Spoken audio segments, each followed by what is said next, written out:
네, 어제 시정연설을 위해서 국회 본청에 들어가는 문재인 대통령 그 근처에서 앞에서 1인 시위한 의원이 있습니다. 고 김영균 씨 옷을 입고 헬멧도 쓰고 마스크도 쓰고 중대재해기업처벌법 제정을 촉구한 류호정 정의당 의원입니다.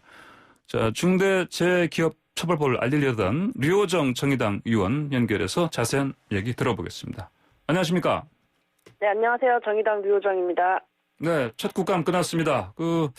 민생보다 정쟁만 대두됐다 이런 비판들이 있습니다. 어떻게 겪으셨습니까? 첫 국감은? 사실 제가 속한 산자중기는 참 점잖은 편이었구나 하는 생각도 들었고요. 네. 저희가 총선 때 싸우는 국회가 아니라 일하는 국회를 만들겠다고 모든 당이 약속을 했었는데 그 네. 약속을 임기 시작 후부터 계속해서 지키지 않고 있는 것 같아서 네. 많이 아쉬웠습니다. 구체적으로 어떤 부분이 정쟁으로 남았다 이렇게 보십니까? 고성이 오가고 싸우고 반말하지 마 같은 내용이 아닌 그런 싸움의 내용만 네. 그러니까 싸움의 메시지만 계속해서 국민들께 전해지는 것을 보면서 네. 이렇게 되면 또 정치 혐오만 커지고 네. 우리의 삶을 변하는 것이 없을 텐데 왜들 저러실까 하는 생각이 들었었죠. 예, 그렇군요. 자, 그래도 국감하면 항상 스타 의원이 나오곤 합니다. 이제 그래도 이번에 스타하면 류호정 의원 아닌가 이런 얘기도 나옵니다. 그런가요? 네. 이를테면은 이제 삼성전자 관련해서도 그랬었고 또 국감 답변 중에 또 최창희 공영 홈쇼핑 대표가 류호정 의원께 어이 이런 식으로 반응을 했습니다. 부른 건 아니었는 것 같은데 굉장히 그때 좀 놀라지 않았습니까? 사실 국정감사 중에 질의를 하다 보면 시간 제약이 있어서 발언권을 얻기 위해서 서로 좀 말을 끊고는 하거든요. 그런데 평소 말버릇이 그러셨을 수도 있는데 말을 끊는 그 추임새를 반말로 이제 끊으셔서 제가 되물었던 것이죠. 아, 예. 정의당의 국감 목표가 이번에 기후위기 문제 또 노동자 문제 다루는 것이었는데 어떻게 마음껏 국감장에서 질의하셨다 이렇게 생각하십니까? 최대한 우선 많은 이야기를 하기 위해 노력을 했습니다. 저희는 탈원전 정책 관련된 문제, 그리고 불평등 해소 관련해서 중소기업 기술 탈취 문제, 이제 삼성 건으로 접하셨을 텐데요. 그리고 또 노동 환경 문제, 이런 부분들을 좀 최선을 다해서 질의를 했습니다. 질의 시간이 좀 짧아서 아쉬웠죠, 저희는. 그러니까 질의 시간 짧은 것 자체는 기본적으로 모든 분들이 동감하시는 그런 부분 같아요. 그렇죠? 그렇죠. 그게 답변 시간이 포함되어 있어서. 그러니까요. 좀 많이 아쉽습니다. 네. 자, 어제 예산안 제출 시정 연설 위해서 문재인 대통령 국회에 출입 들어가는데 그런 와중에 이제 앞에 서셔서 1인 시위 하셨습니다. 그렇죠? 네. 거기서 고 김영균 씨 작업복 또 헬멧 쓰시고 대통령님 안녕하십니까? 김영균 노동자를 기억하십니까? 중대재해기업처벌법 제정 잊지 말아주십시오. 이렇게 하셨어요. 예. 그 앞에서 이렇게 하필 하신 이유가 뭡니까?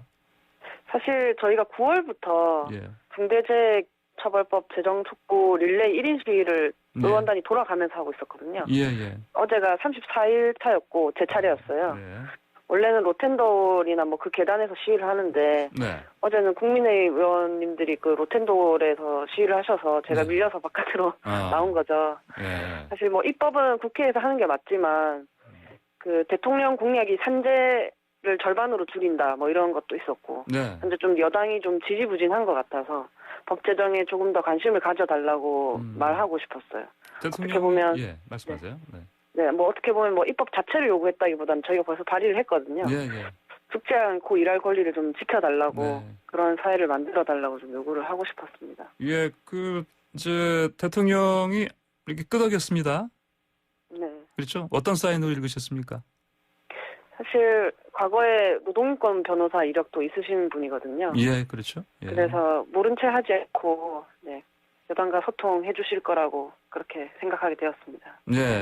사실 하필 어제가 이제 1인 시위 하신 날이어서 거기 서신 거라고 말씀하셨는데 그렇더라도 좋은 기회 아니었습니까? 그렇죠. 중대재해기업처벌법이 저희가 지난 국회에서 노회찬 의원님이 발의했었지만 논의조차 되지 않았던 법안이거든요. 이제는 저희 이 산업재해에 대해서 중요성과 필요성에 대해서 좀 공감대가 형성되어 있지만 네. 국회에서는 법안 논의 우선순위에도 들지 못하고 있었는데 네. 이번 기회에 대해서 이제 법안에 대해서 좀 알릴 수 있게 되었죠. 네, 그러니까요. 반드시 통과돼야 돼요. 20대 국회에서도 3년 동안 계류됐죠? 네, 그렇습니다. 예. 이번 21대 국회에서는 반드시 통과되어야 한다고 생각하고 있고요. 예. 지금 더불어민주당이 170석 이상의 의석을 가지고 있잖아요. 예. 이런 사회적 요구에 응답해야 할 차례라고 생각합니다. 그러세요. 그러면 이제 중대재해기업처벌법 통과되면 구체적으로 산업 현장에 있는 노동자들 뭐 어떤 안전망을 갖게 될까요? 중대재해기업처벌법은 그 원청의 책임을 좀 강화하고 그리고 처벌의 수위를 조금 높이는 그런 법안인데요. 예. 지금 저희 작년 한 해에만 산업재해자 수가 11만 명 정도 됩니다. 그리고 사망자는 2,000명이 넘고요. 예.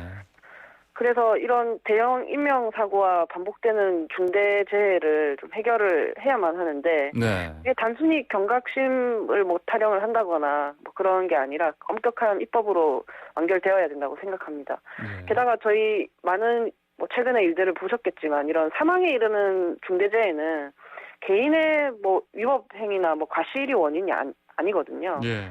그 안전을 위협하는 작업 환경, 그리고 기업 내 위험 관리 시스템 부재, 그리고 안전은 그저 비용으로만 취급하는 뭐 이런 뭐 이윤 중심의 기업 문화 네. 이런 것들 때문이기 때문에 이 중대재해기업처벌법이 통과가 되면 어떻게 보면 헌법이 보장하는 노동자와 시민 안전권을 확보하고 네. 그리고 중대재해 사고를 좀 사전에 방지하는 왜냐하면 이제 기업에서 적극적으로 예방 노력을 할 것이기 때문에 예. 방지하는 효과를 가져올 수 있겠죠. 예. 이 법안 그 안에 그 제목에요. 처벌이란 말이 들어가 있어요. 그렇죠? 뭐 이걸로 추정해 봤을 때 그 중대한 산업재해 발생하면 이게 이제 그 사업주 처벌한다 이게 핵심 아니겠습니까? 그렇습니다. 왜냐하면 네. 좀 전에도 말씀드렸지만 네. 이 중대재해가 개인의 실수에 의한 사고가 아니라 예. 위험을 제대로 예방하고 관리하지 않았기 때문에 발생하는 기업 범죄라는 것을 좀 인식할 수 있어야 한다고 생각합니다. 네. 예. 그 단순한 처벌을 넘어서 그러면 징벌적인 손해배상제 이 부분까지 들어가는 거 아닙니까? 네, 그렇습니다. 최대 이제 저희가 발의한 내용은 이제 10배 이내에서 네. 네, 징벌적 손해배상을 할 수 있도록 엄격하게 처벌을 해야만 네. 그러니까 안전에 대한 비용이 더 예방을 그러니까 예. 제가 정리를 해서 말씀드릴게요. 예. 네. 이런 사망이나 중대재해가 발생했을 때 부담해야 할 사고 처리 비용이 예방을 위한 투자 비용을 훨씬 압도할 수 있어야만 사망을 막을 수 있을 거라고 생각합니다. 예. 그러면요. 자, 이번에는 이제 통과되려면 아무래도 다른 당들의 이를테면 여당도 있고 야당도 있고 이쪽 당들의 어떤 의원들 협조도 필요할 텐데 그 부분은 잘 될 걸로 보십니까? 그 협조를 이끌어내기 위해서 이제 어떻게 보면 이런 릴레이 시위도 하고 이렇게 인터뷰 기회를 갖기 위해서 여러 가지 노력들을 하고 있습니다. 네. 더불어민주당이 책임의식을 반드시 가져야 한다고 그렇게 생각하고 있습니다. 예. 그러면 협조를 구하시는데 잘 되고 있습니까? 초반에는 사실 중대재해기업처벌법이라든지 산업재해라는 이 부분 자체에 대해서 무엇인지 잘 모르는, 그러니까 관심을 크게 갖지 않으시는 분들이 많았는데, 30일을 좀 넘어가니까 이제 조금 더 관심 갖고 살펴봐 주시더라고요. 아, 그래요. 네. 그러니까요. 좀 또 이 처벌법이 정의당 21대 국회 발의한 1호 당론 법안 아닙니까? 그만큼 크게 이 부분은 반드시 통과시켜야겠다. 이런 각오시죠? 그렇습니다. 올해 반드시 통과되어야 한다고 생각합니다. 왜냐하면 이것은 사람이 지금 생명과 안전이 달린 문제거든요. 이 30일이 저희가 지나는 동안에도 많은 분들이 사망하셨습니다. 저희가 이 릴레이 시위를 시작하던 날에도 2분이 돌아가셨고 그 사이에도 택배 노동자분들 과로사 하시고 계속해서 돌아가시고 계시니까요. 하루라도 빨리 개정되어야겠죠. 네네.